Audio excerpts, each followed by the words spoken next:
So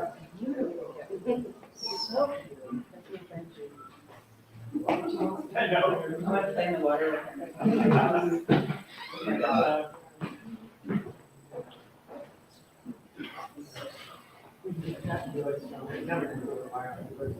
Hi everyone. We're just getting folks a little bit of time to come in and sit down. There's like a traffic jam on Broadway. It's Really? bizarre, yeah. All the people coming here. It's always something. It's like a rainstorm or a snowstorm, but today we got good weather, but we got a traffic jam. But we'll begin because it looks like we've got a good crowd. My name is Sarah Danziger. I'm the education coordinator here at Center of Photography at Woodstock, or CPW. We might change that name sometime as we are transitioning from 45 years in Woodstock to Kingston.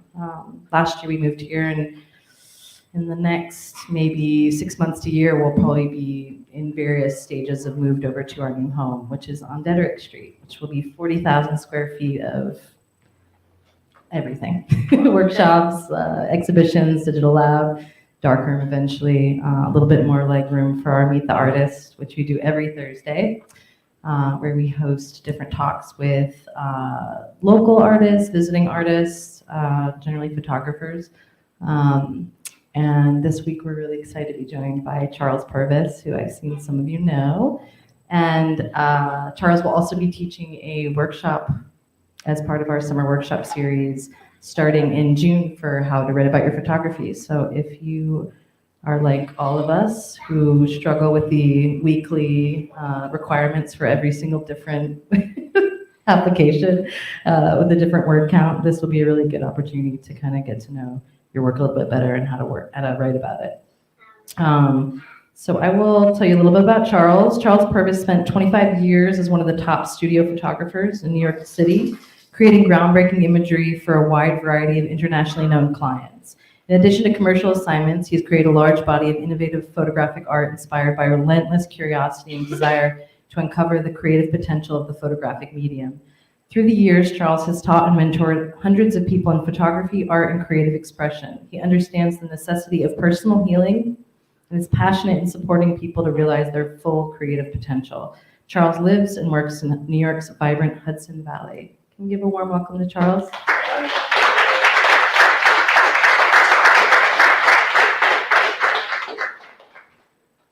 Well, that's pretty hard to live up to. Anyway, hello, welcome everybody, and thank you for coming out.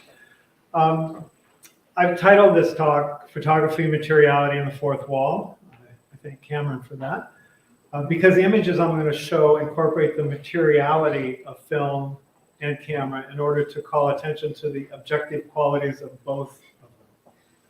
Film is generally understood as a carrier of the image, is the image being the primary concern.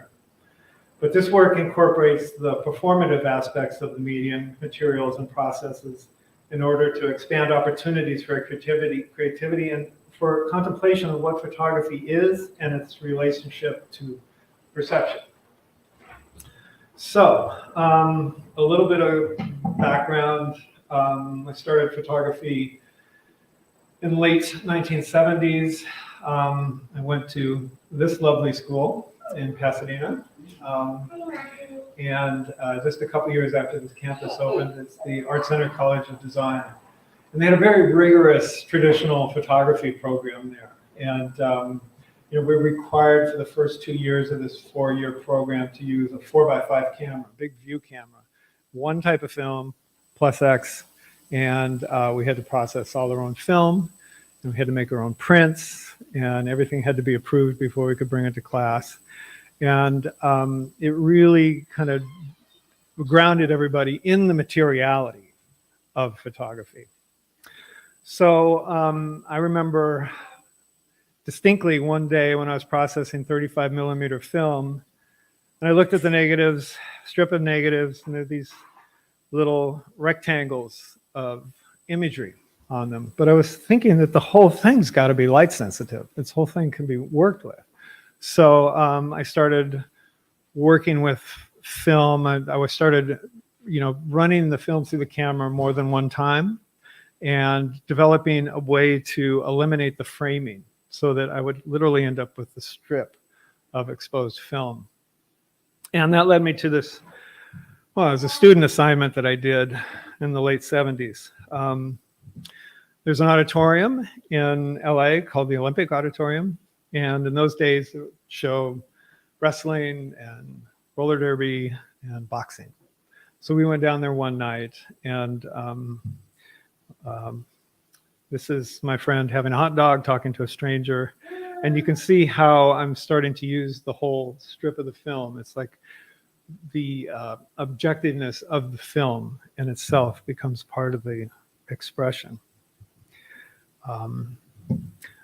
I chose this venue because I knew that the background would be black, when in other words was not getting any light on it, and that the framing then of the camera would be defeated. So the framing's like an artifact of this instrument that's not really what the material is.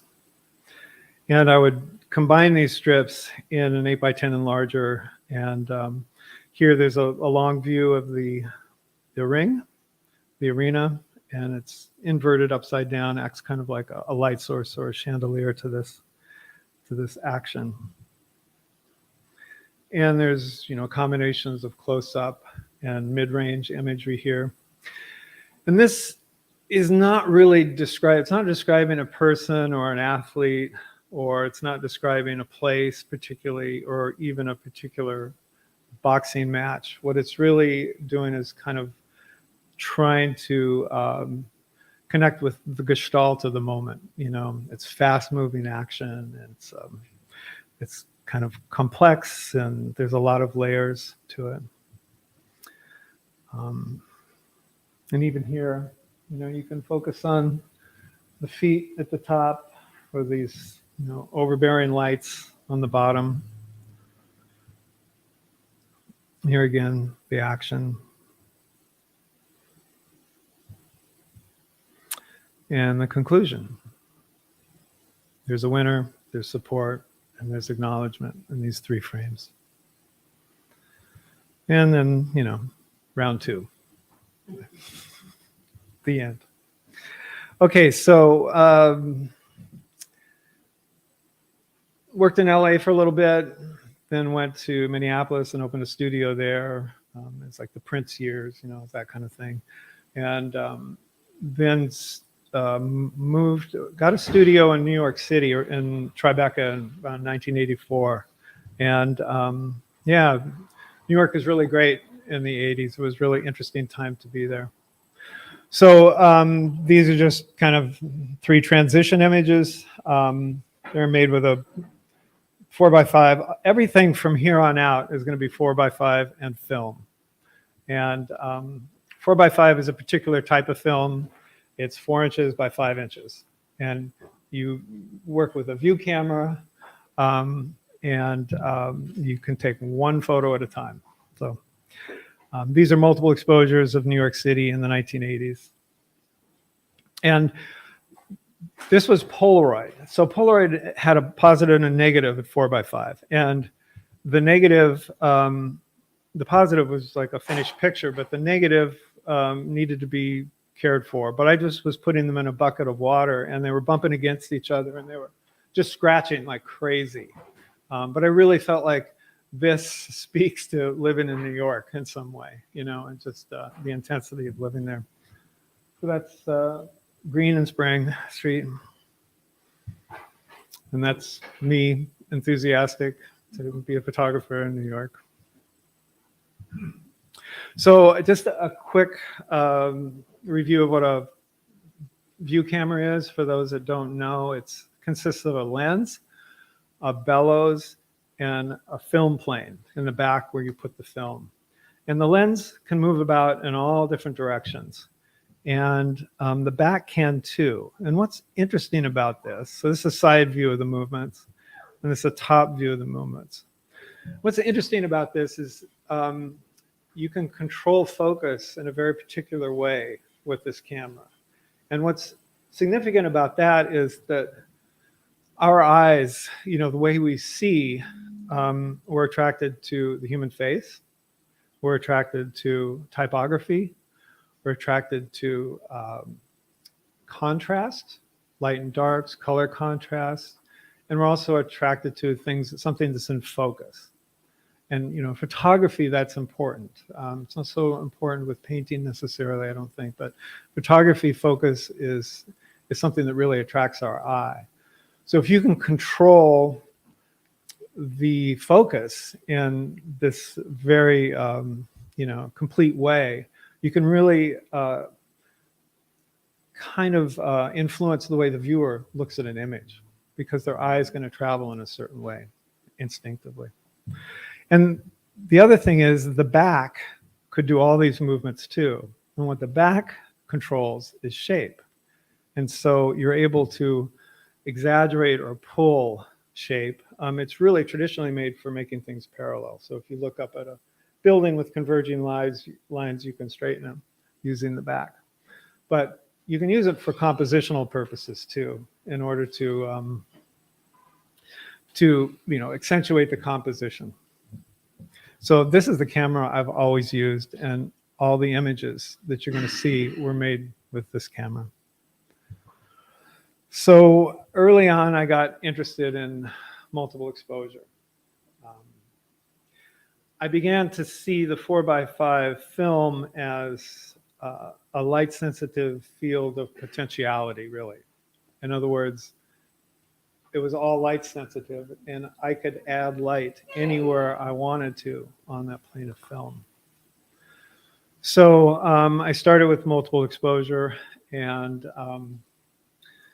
this brings up experiences of simultaneity and of time and multiple perspectives, and how we recall things too. We tend to layer on memories in an experience. I did a lot of studies about how the film actually works and how to work with this technique, often with very simple objects. And then, I started to apply them to kind of narrative objects. This is obviously the Empire State Building. I was living in New York. And really, it was, the way this works is if you expose part of the film, the part that has no light on it is black. And so if you create black areas within your frame, you can add more imagery. And so I was experimenting with paint on surface. This is kind of a more abstract approach, painting the set and creating those negative spaces. This one's a little more straightforward. It gave great opportunity for object association. Yes? Can you just explain a little bit how you said you can expose the film plane with light in different times? Yeah. So I had to create areas of no exposure so I could add light into them. And there were three ways of doing that. One was using a spotlight so that light drops off and goes from light to shadow. Another way was to use a black surface really close to the lens, way out of focus, so that there would be a black space in that part of the image. And then the third way would be to create a mask and put it inside the camera. But the idea was I was adding light to the film and image focused light. In other words, it went through the lens that had an image and would be taken into the film. And that's just kind of geeky stuff. But So taking that, what you just described, uh-huh. can you talk about the space that's up? Because I can't even imagine how that was created as a photograph. Well, there's three basic things going on here. There is a multiple exposure. Like this disc and these rays are in one part of the exposure. And then this is a mirror, and these are objects reflected in the mirror. And then this object with this little lens is very close to the camera lens. So I would use multiple sets, multiple cameras, multiple lighting situations. Did you have a pretty good idea of how that was going to look, or did it? Well, I could use Polaroid, 4x5 Polaroid, so I could figure it out by the use of Polaroid. Writing steps. Yeah. And I did a lot of sculpture pieces, temporary sculptures. Stuff from the garden here. It feels like drawing with light. That's how I thought about it. Yeah. It feels like if you could have a light stick. Kind of like that, yeah. So this was the first one where I actually cut out a mask and put it inside the camera so that it would create the black space by the unexposed areas. And it's this crazy shape that's dark.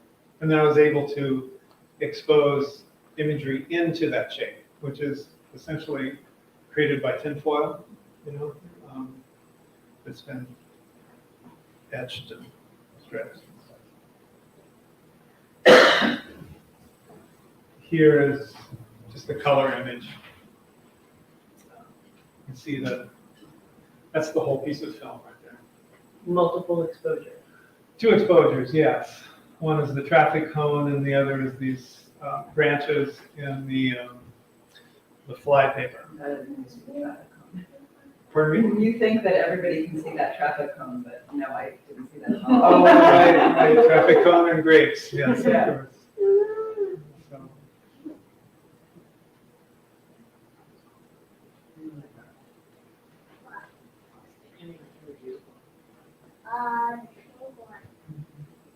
so these are all different examples of. The other thing that afforded it afforded this opportunity to create associations that are really hard to integrate. But here they're fully integrated in some ways that are awkward, but yet function. They work. And the narrative is not really complete. Like, I don't want the narratives between painted onions in a nest and cow bones and things like this, but it does create a sense and a feeling. Is what I was after. Mm-hmm. So you're exposing this piece of film, the single piece of film, to you're taking pictures with this film, this single piece of film, different pictures, so different like setups that you set up in the studio. Yeah. And because you have blocked the light or allowed the light, depending on what you're shooting, that image, that picture that you're taking thing is showing up on the film in different places, essentially. Yes.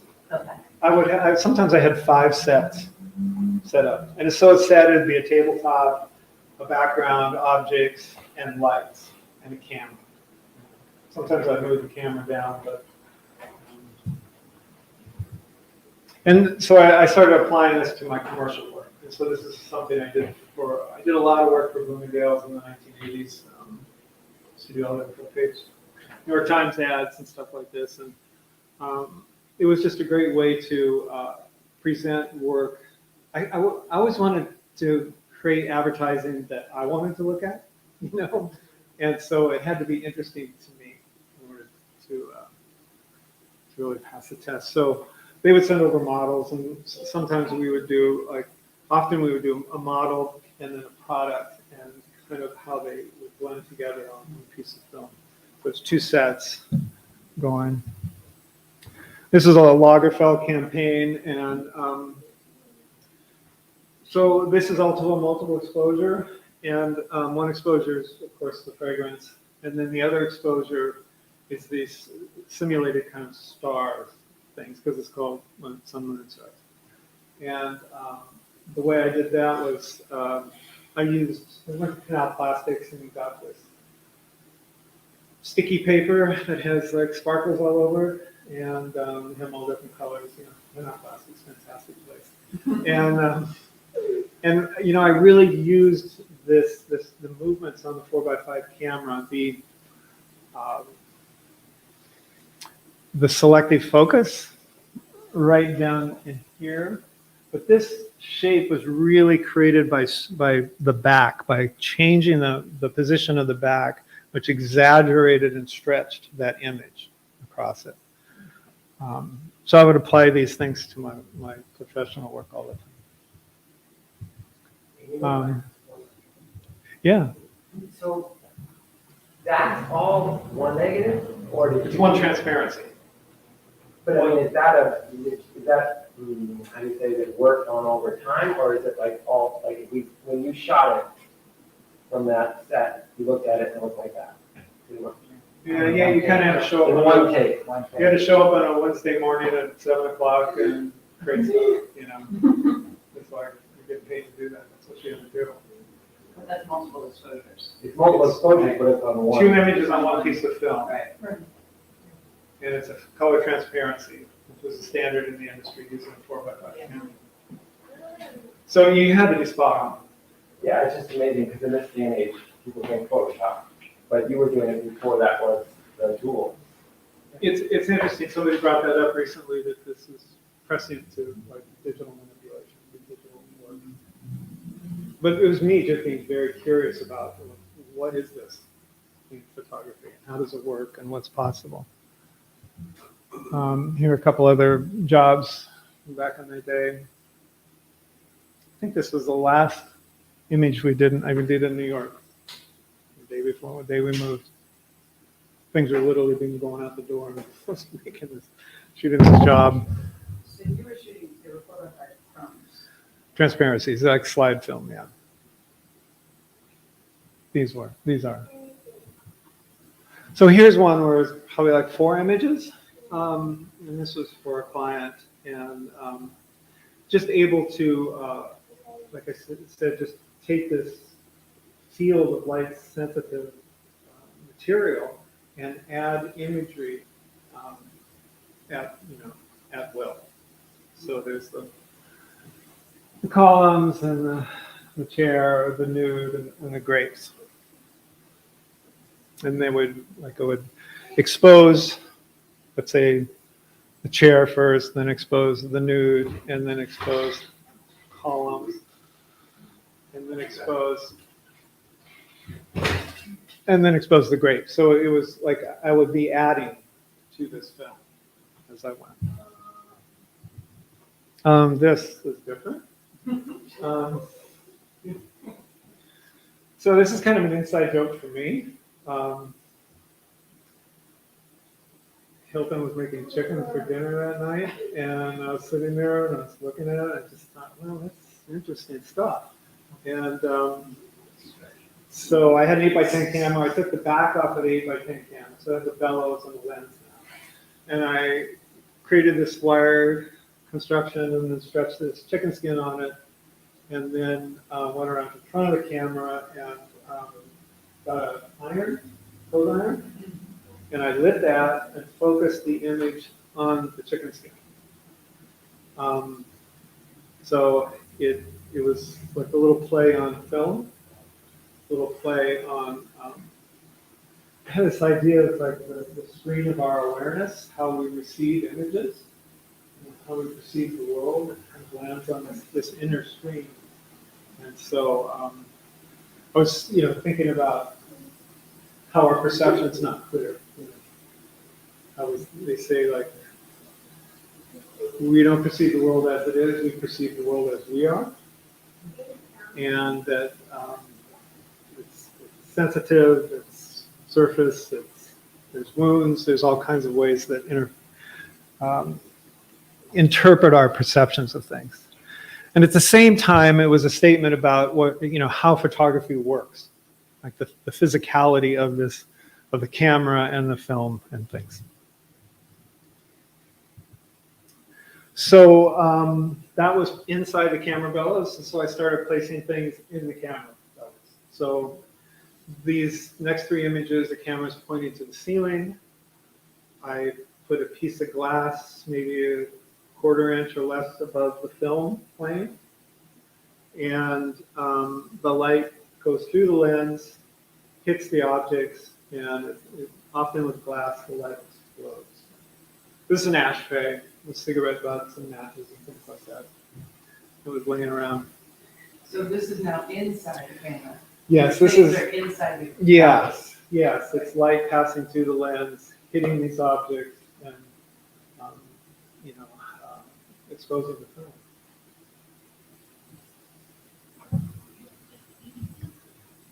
And this is using marbles. I was fascinated by how the light would react with these objects.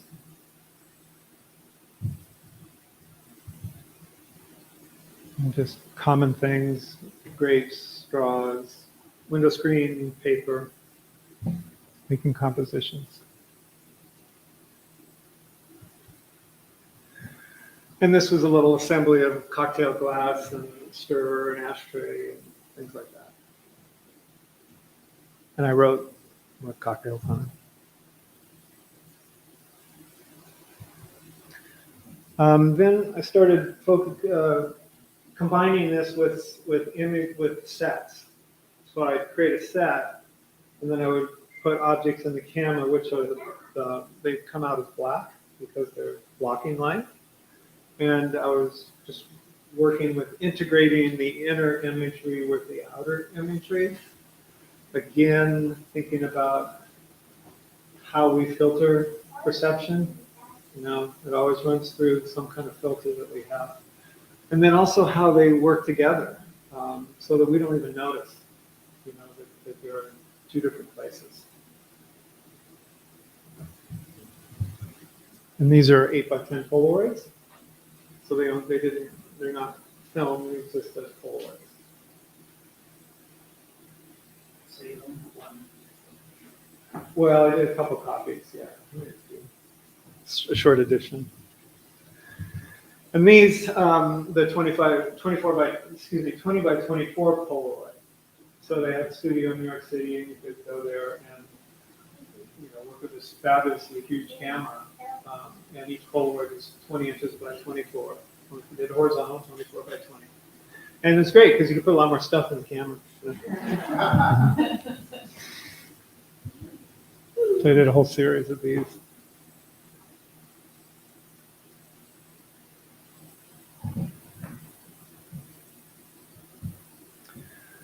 These next two are from Portland. I had a studio out there on the Willamette River, and I go down to the river and collect objects, and then come back and work with them, put them in the camera.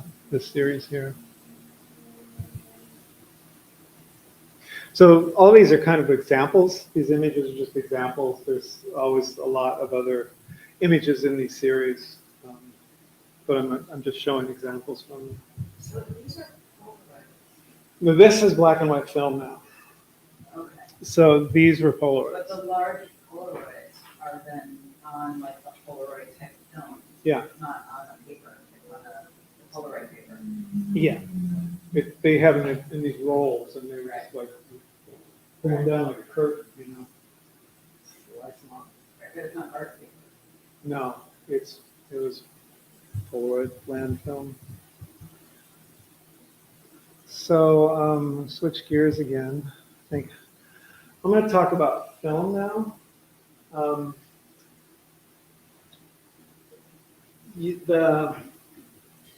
So there are the standard films are black and white and color, and the color comes in negative color. Go to Walmart or whatever, get your film process. It also comes in transparency, like maybe your parents' vacation slides, kind of thing. And they each have their own prescribed chemistry and their own that you're supposed to use them. So if you have negative film, you're supposed to use negative chemistry. If you have positive film, you use positive chemistry. But you can switch them. They call it cross-processing in photography.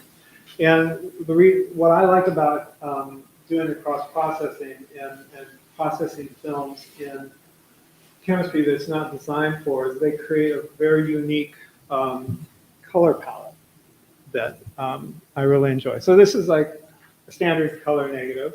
I'll just show a couple of examples of what I mean. This is the color I get when I process these slide films or transparency films in negative chemistry. So it's they have their own strange color signatures, but I love working with them. They're very interesting. Here's two images of one set with two different films. Buying these films online, often they're out-of-date films. So, but the problem was like this red film, which I really loved. It just I could only get one box of 50 sheets, and after it took me a while to figure out how to use it, and then when I figured it out, it was going fast. So the red one is negative. they're both negatives. Okay. One's processed correctly. Well, no. Not- I wouldn't go that far. So do they not, does Polaroid not exist anymore? Or does not exist anymore. So whatever's out there is the only thing out there. Yeah, it's super expensive and it doesn't last that long. Polaroid was actually bought out in one of those, what do they call it, the corporate raider things. Beautiful company, everybody loved it. Corporate raider took it over, ran into the ground, sold it off, shut it down. And then I think he went to jail for something. And this is a different kind of film. This is ortholitho film, which is used just for things that are absolute black and absolute white. There's no midtones in them, but you can develop them in the darkroom to create midtones.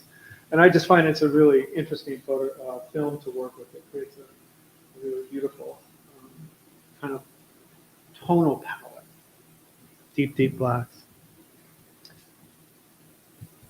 So unfortunately, this screen doesn't really render color, like very saturated, but it's a very saturated color image. I sold this as a print, just like this, but it is actually a negative, and it's upside down, and it's a negative of white paper cut out and on a black background. So there's this this way of understanding how materials work and how to convert them into something else that you kind of have to pre-vision how this works. And what did you print that on that you sold? Oh, it was printed on an archival paper. Yeah. Kind of, And that was saturated? Big like, print. really? Oh, it's, yeah, it's Really super, saturated. super beautiful. Yeah. Lovely. Here's another example. This is some garbage I found, and there was no colored lights on this thing. It's really normal color. Oh, sorry. It's just normal color, but the way the film interprets it, it renders it with this deep, deep green, which I found worked really well for this subject. So these next two are kind of examples of if you brought the color to a place that approximates how we see it, but it doesn't really ever come to like a normal way of normal color palette. And these don't really reproduce very well the way the screen's set up and such, but in real life you can really see how it works. Are you still using the cross-processing? Yes. Yes. Is that a tissue? Pardon? Is that tissue? That's like when you buy something that comes in the mail, it's got all this packing stuff in it. Yeah, it's kind of like it's more like brown paper kind of thing. And it's upside down. So here's a multiple exposure and cross-processed and, film bought off eBay. I don't know what it is. It's some kind of AGFA copy film. It's another example. What's that?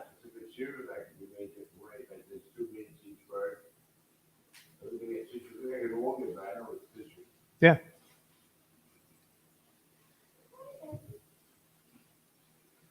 So all of these are examples of like color has this very powerful emotional effect on us. And so, bringing these colors in these ways, I think add a lot of impact to the sets. And this is really a tumbleweed.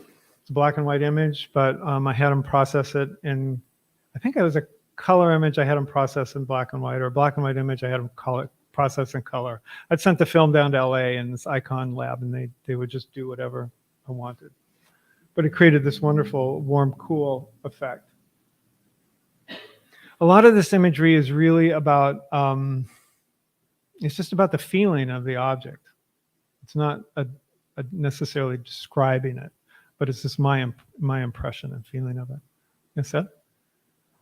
So, obviously, figuring out the end place is so huge for you, because it's like, most people look at a color negative, they see an orange piece of plastic, they put it in the enlarger, and then they get something that looks like our normal spectrum.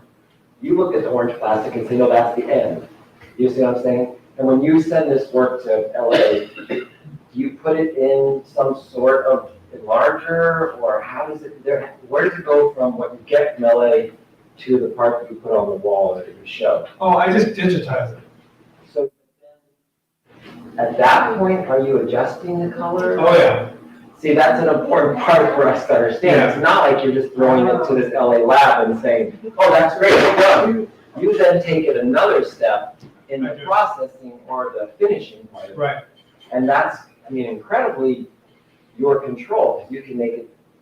I can. And but even if I wanted to bring it to normality, it's never normal, Yeah, it's like, right. Yeah.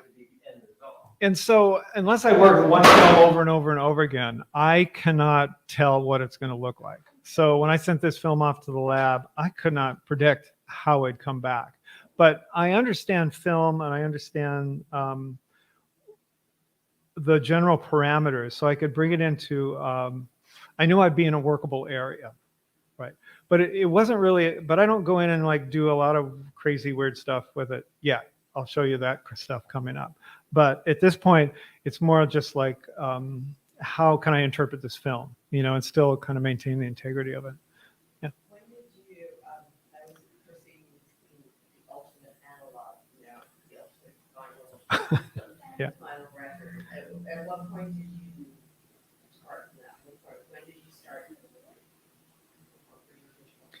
Well, I learned Photoshop back in the 90s, mid 90s, when it first came out, because I had to. I didn't want to, but I had to learn how to work with it. And mostly it was just about, saturating the color and, improving a little bit of this and that, getting rid of like defects in products and things. But later on in the process, only lately I've been really applying that. Yeah, I put it off for a long, long time, and then I was like, okay, the world's passing me by. So your final output is an inkjet, right? Yeah. Yeah, I have my own printer, and I print these large prints. And I frame them too.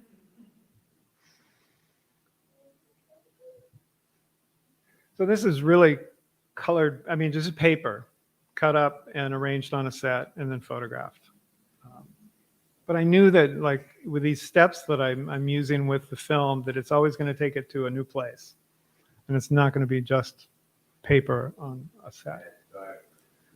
Yeah. So here,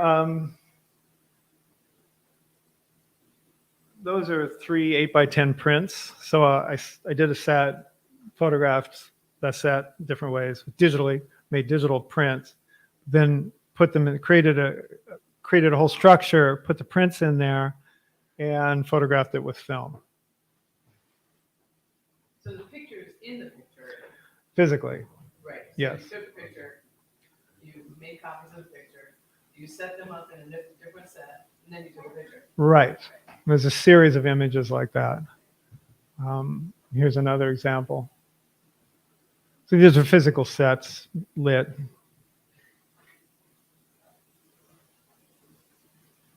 Charles, when you say a set, you mean like a 3D setup that you're shooting, and then it goes from 3D into 2D? Yeah. So it'll typically be a table, some kind of backdrop. Yeah, I think this image is upside down, actually, and so the tabletop had black velvet on it, and the background was a white wall, and I created this, assemblage of images that I had made. Like the image of the accordion kind of thing was just paper I folded and lit from the side, and then made that photograph, and then made that print, and kind of obsessive stuff like that.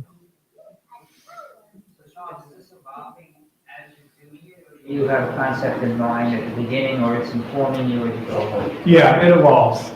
And usually I do these in bursts, like I'll do a whole bunch of them all at once, because it's just, it's just the space I'm in to do that. So this is one where it's more of an obvious set, a tabletop, objects.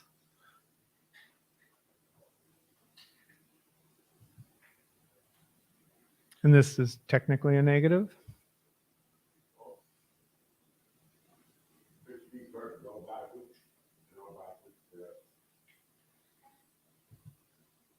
This is my studio.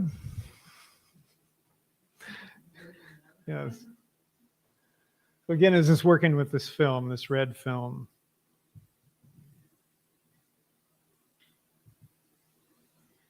And this is a negative, but it's also, I present it as a finished piece. It's, I found these objects in the dumpster. They had a great dumpster in Oregon. I loved it. So much stuff. So back to the traffic cone. Yes. So this series of images is where I'm actually scraping off parts of the emulsion on the film. So this is a transparency, like a slide, and I've taken my knife and scratched off the emulsion, which comes through as a white line. And then you take the picture, or it's after? No, the film is finished. It's complete. And It's got the image on it. it's got the image on, yeah. Then you digitize it. Before I digitize it, I scratch it. Scratch the emulsion off. Then you digitize it. And then, everything's digitized these days, Yeah, I have a copy thing where there's a light below, and there's a couple layers of plexiglass, and there's a little window, and I put the negative or transparency on the window, and then I photograph it with a high-resolution digital camera, so I can make a big, beautiful file. This pair, it's a little bit, okay, it gets convoluted here, sorry, but they're Polaroid negatives. And Polaroid negative in those days had this chemical film on it, and you wanted to remove it, wash it off, and let it dry, or you could let it dry when it's on it and make a big mess. But what I did before it was dry, I started pushing it around, and it created these little nudges and textures and things. And then I photographed that negative. So it's kind of getting in the weeds here, but is everybody following me? Okay, sort of. Well, how important is it to you that we do follow? Well, this is something I love. Seth, I love film, and I'm fascinated by all the creative possibilities of film, particularly as an object. So I don't know, it'd be nice to share, but. Well, no, it's just, as a process artist, it's often what people get wrapped up in. And then the other question is, well, what is it about? Is it about the process, or is it about what you said earlier, motion and color? You know what I'm saying? And it's like, where do you fall in that? So the process, the materiality of it is partially what it's about. But it's pairing that up in a way with imagery to create a certain generative tension, I would call it. So that when the person looks at it, there's a bit of like, what's going on here? And hopefully there's a little digging into what's going on here. And that's of interest to me. I've seen that before when, it's just a coincidence, that because I'm at Swan Cloud, when, the cities with the big guy, say, is that a pink or a shower? It's some kind of, Is that an apple pink or a shower? I've seen that. I don't know, it's like some old tool I found. Really? Yeah. It's like a pitchfork kind of thing, but not. I don't know, it's that, it's a big shot, it's good, I was saying, it's good.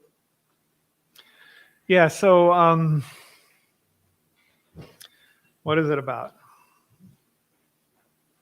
Here, it's just really about the scratching of the film and the idea that you can draw on it and create another layer. I'm always exploring things. I'm very, very curious about them. So in this image, there are, the set has three objects, has a piece of wood, a mirror, and a pitchfork thing, and then I scratched onto the surface and then scraped with a razor blade a layer of the emulsion off, which is blue, but because this is a positive, it's come out as yellow. And yeah, the aim for me, Seth, is to create imagery that causes people to ask questions. I'm not trying to tell them anything or offer them any solutions, but really to cause them to think about what they're looking at.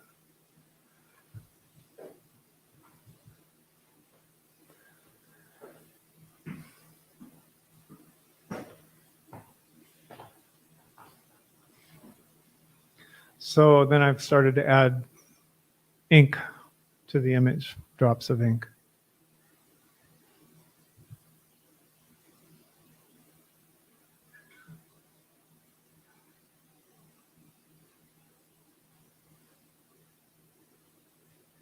What is it about the, seeing the mechanics of the set that intrigues you? In a way, all these pictures, all these images are autobiographical, and the story is about the making of them.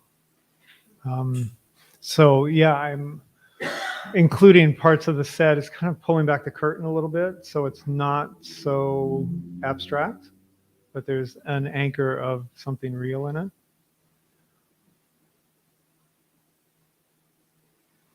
Because I can get really abstract.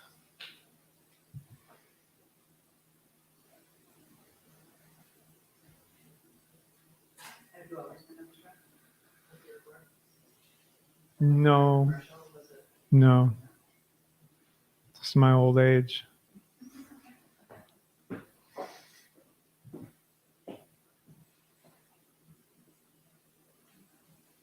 you tell us what's going on? I forgot. You did not. Oh, I cut out paper and set them in this formation, and then I photographed them, and this is essentially a negative. But it's a type of film that's used that really has this color bias, extreme color bias. And so in real life, the background would be black and the paper would be white. And then I abraded and scratched the emulsion of the film. These are abstractions. We ask that question, what is an abstraction about? Yeah, we don't know, but we do know that abstractions challenge our meaning-making capacity. And we have to work a little harder sometimes to make meaning out of, because we're meaning-making, people. This is what we do. We try to make sense of the world. And so they've done some studies with the brain and their response to looking at art. And abstraction kicks in a lot of brain activity as people try to understand what they're looking at and what they're seeing. And I think, any way we can use more cognitive ability, it's a good thing, even if we don't come to a resolution.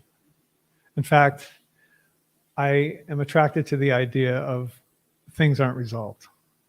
That there's a paradox present, and being comfortable with that paradox. Those are values for me.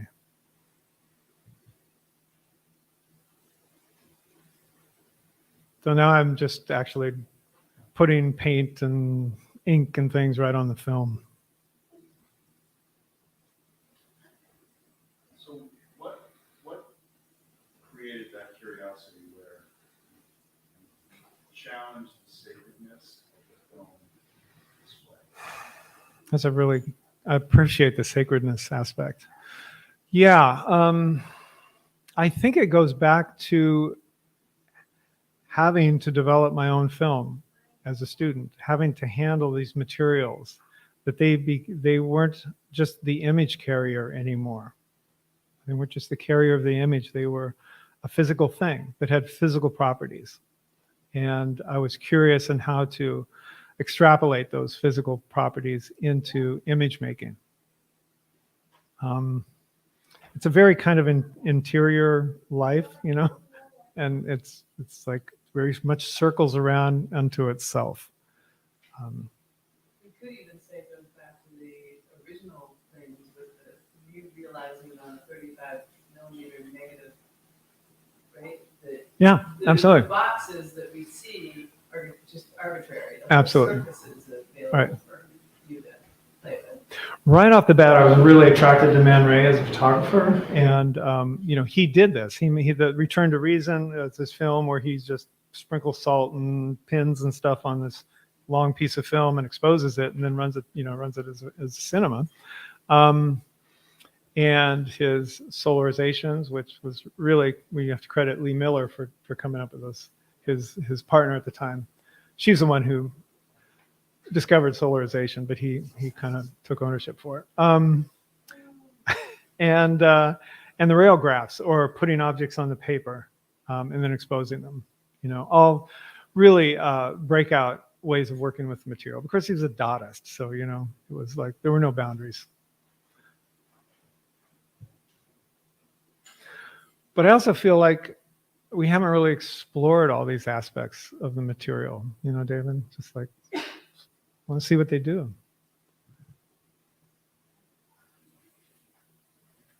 So this is a black and white image with painted. And here I didn't even use an image. I just painted on a blank piece of film. Just next to. So now I'm just circumventing the image making aspect of altogether. How close is this size to your final? Pardon? How close is the size of the screen to your final print? My final prints are currently like 24 by 32, something like that. So they're a little bit larger than real life, yeah.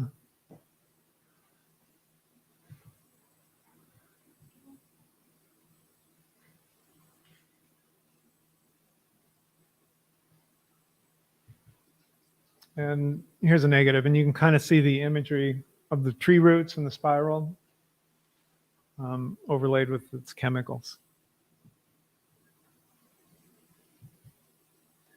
And here I'm painting on a negative that has, the chemistry was never cleared from it, so it's contracted and cracked, and I made this beautiful texture. So here's where I really get into the digital stuff. So I decided to really kind of go all in for a while and see what would come of it.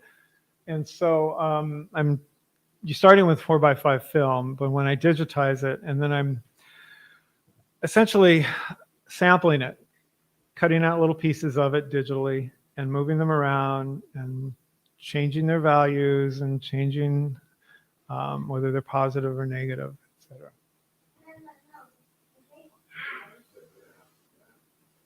So, so this is all these the parts are sampled from the original image. So this blue is a sample of the yellow inverted, the cyan of the red inverted.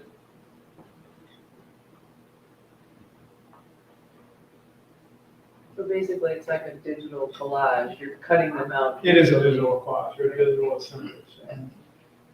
How much do you manipulate on Photoshop? Extremely, Oh, you do? yes. At least this is an extreme manipulation.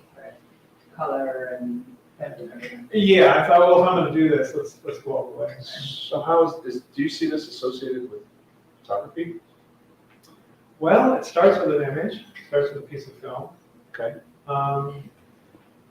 Digital manipulation is a big aspect of current contemporary photography. And digital collage is a big aspect of contemporary photography, but for certain practitioners. Yeah. Absolutely.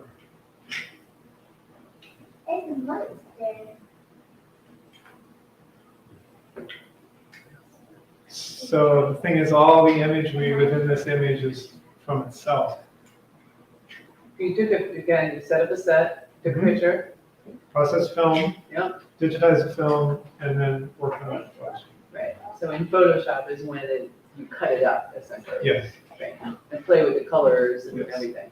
Yeah. Digitally, you can sample something and then make a layer of it, and you can do anything you want. What I'm getting is like, for all the technology and the, stuff I don't really understand and how in the future, present future is, it takes all that to make this image, which feels so historical. It feels so old. It feels like, it feels like the Russians. It feels like Matisse. It feels like stuff that was done, completely outside of the town. It's interesting how you're finding that, or like how that's like sits in your brain somewhere, or your psyche, or your heart somewhere, and you're finding it this way Right. instead of sitting around cutting up paper and just gluing it down. Right. I just find that really fascinating, actually. I mean, I love this piece. This is great, Well, thank you. but at the same time, I think it's fascinating. It feels really old. It feels like old modern art, Yeah, I mean, I'm a creature of the 20th century. There's No, question about it's it. fine. It's not a criticism. It's just really interesting. It's interesting how that sits inside you. Yeah, That's they come back. Yeah. So here you can see a little bit of something real. Torn edge of the paper. That's all I'm giving you. No.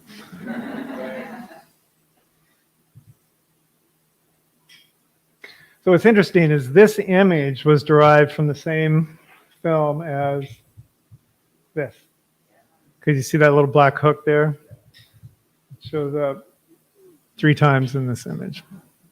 So it's incredibly versatile and like, I've had this, it's like, do I really want to face infinity in Photoshop or, I think I'd rather face it a different way. But it's hard to know when to stop and where to go. It's like this crazy adventure you get into of your own making.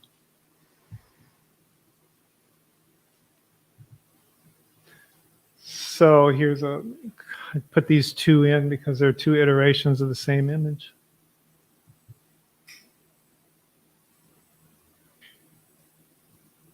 What are the iterations? Well, they originate in the same image. And they actually overlap. You can see this section right here. You can see it right there. So the first one looks like more like a picture of the straight set. Yes. Is that the case? Yeah, well, it's not straight because it's been sampled and moved all around. Oh, okay. It looks like one big branchy thing. Right. So this is rosebush. It's an invasive species, multiflora rose. We have some land. It's on our land. My son and I go out there and rip it out. It rips up. I'm all bloody. And I'm like, I have a relationship with this plant. I'm going to bring it into the studio and photograph it. It's like my little revenge thing. So, here's a different iteration of the same set. Different film, different response.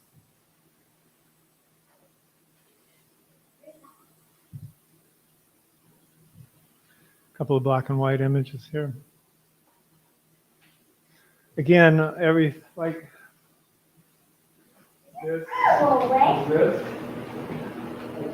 Everything in here originates in this on this black and white film.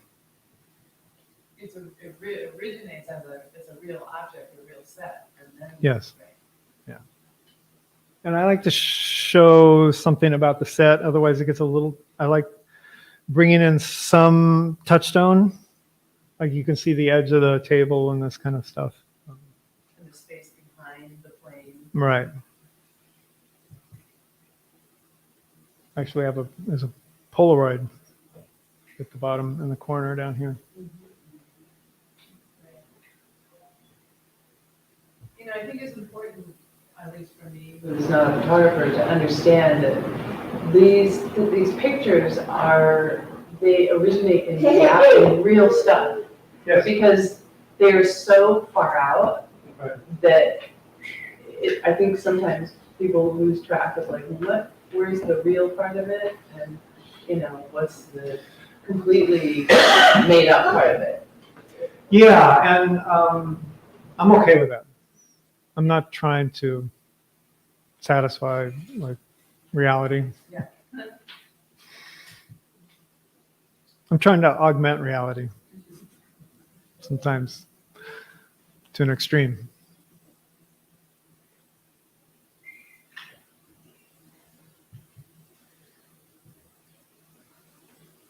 So this is an image that's shown up about 4 times already.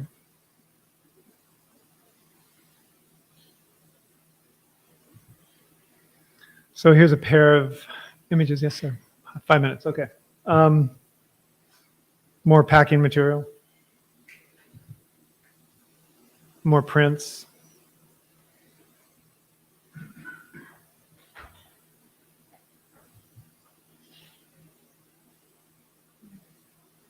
So you can see the set here. It's just upside down.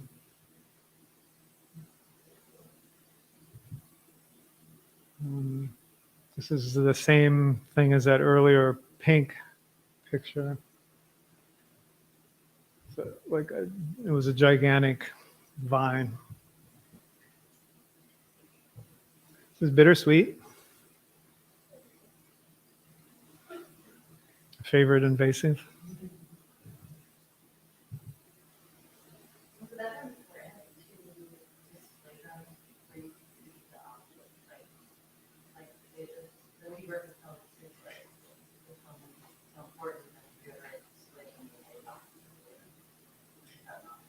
Yeah, no, I thought about that. Yeah, definitely. It's a good point. Especially when, like, a few other things where they get even more. I watched a documentary on Francis Bacon and then did this right afterwards. Just for fun. I don't know. Wasn't trying to do it. So the latest thing has been collaboration with printmaker Joan Folliot, and we've been collaborating using photography to create collage. And it's been really interesting. We'll each begin a piece and partway through we'll switch. And then, you know, there it goes. There goes your work. And we're using all kinds of things, including stitching.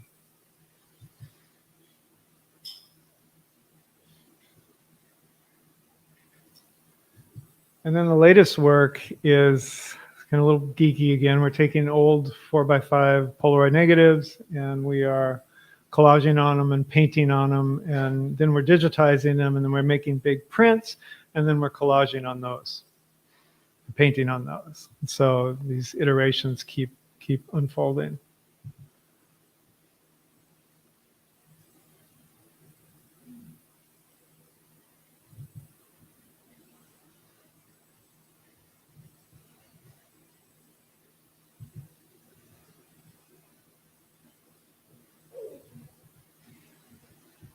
So it's still film, technically.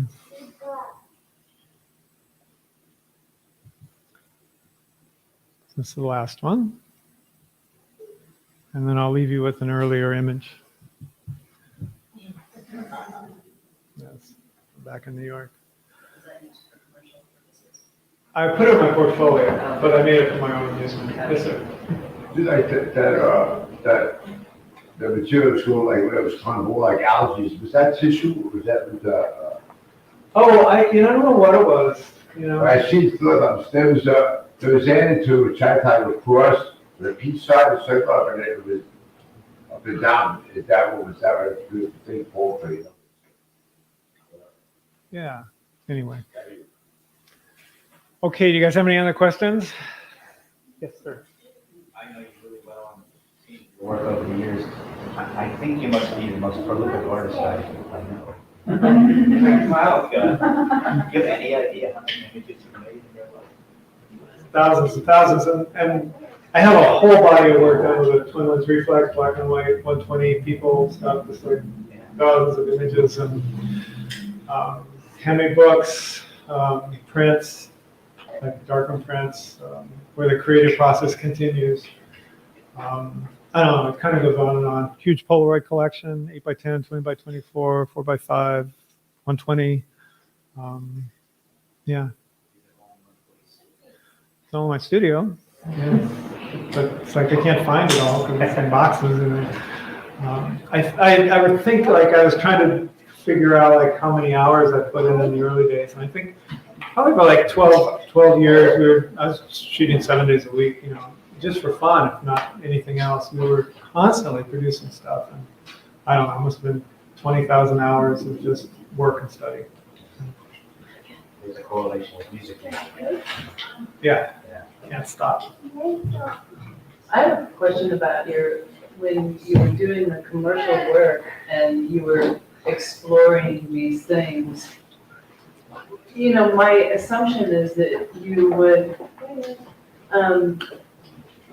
taking these experiments and, seeing how you could apply them to your commercial work. Yeah, it's a very, very competitive market. I was represented by Art and Commerce there, and you just had to get people's attention, right? So I wanted to create images that I wanted to see, but I also had to create images that would work for the client. And often, they would say, do this, and I would do this. And then the rest of the time I'd do something that I thought would be an improvement for them. And they often mostly went with that. Or if you could work with a really good creative director that would, allow you to contribute in that way. So yeah, I definitely used all these things as ways to, rather than just have like an image of a bottle of perfume or something, I want it to be something that I want to look at in a magazine. Kind of because I was really studying these, all these photographers, these still life photographers were doing this stuff in the 30s and 20s and 30s and 40s where they were really, especially the Europeans. I mean, they were just doing very, very interesting, crazy work, very abstract. They were selling things. And so I was like, I want to do that. Did you ever get pushback from clients? Whoa, that's just like too far out. How did it? No. The more far out, the better. Well, to a certain. There was a time when I was doing so much work. I mean, it's like the first 3 years in New York was 100 jobs a year for 3 years in a row. It's like, that's insane, commercial jobs, and I just started getting these editorial things, and I go, I want to make this as ugly as possible, but still make it work, So I did these really ugly pictures, but they worked, and they would print them. It's kind of crazy. It was way I was amusing myself.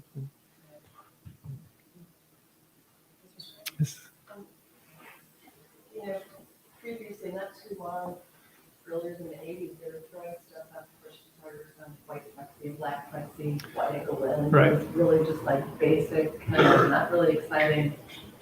And I remember when you and a bunch of your crew graduated from art center, you guys were just so experimental. Still, when you really took it to a different place for quite a long time.